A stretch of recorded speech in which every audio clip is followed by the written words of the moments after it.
We've been running a PMI, manufacturing PMI now since April last year, and latest reading, which is August reading, 54.6. So, which normally would say mid-50s is a sign of manufacturing in good condition, expanding mode. 50 is neutral, and above 50, you're expanding.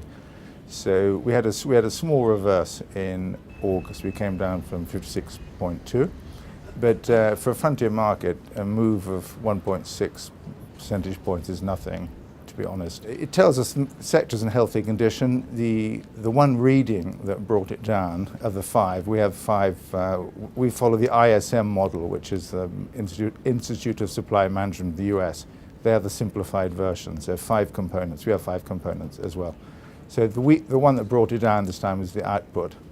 So otherwise new orders were healthy, employment was healthy. So we attribute this to, well, one factor would have been the holiday period. So fewer people at work producing, one assumes. And secondly, just the operating challenges of running a business in a market like Nigeria. What is FBN Capital's economic forecast for the remainder of 2014? Well, 2014, we have growth coming up to just under 7. What happened is, as you know, Nigeria created some new national accounts, published some new national accounts, and what is given as a figure last year of 6. So we have 6.8 for this year, and going forward, slightly more. I mean, you could go higher to make the leap from 6-7 to the celebrated double digit. You need a few things. One of them is you need full, a reconditioned or new infrastructure, including power, and that probably knocks about 2 percentage points off growth.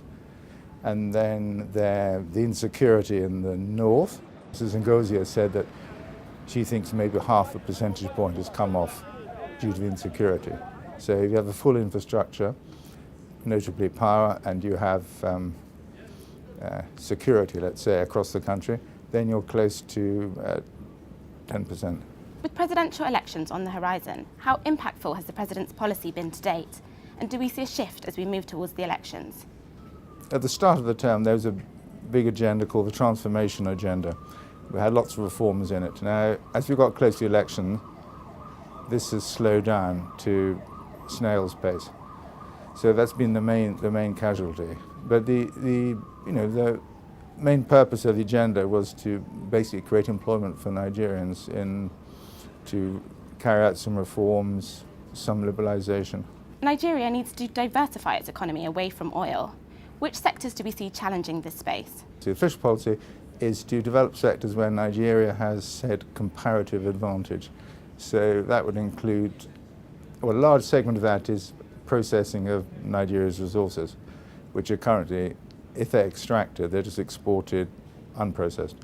So that anything from coffee to rice to fruit juice, cassava products, and then beyond that, another contentious area is, after all, Nigeria is the 7th biggest oil producer in the world, or 8th, depends whose figures you use, but nearly all the crude is exported.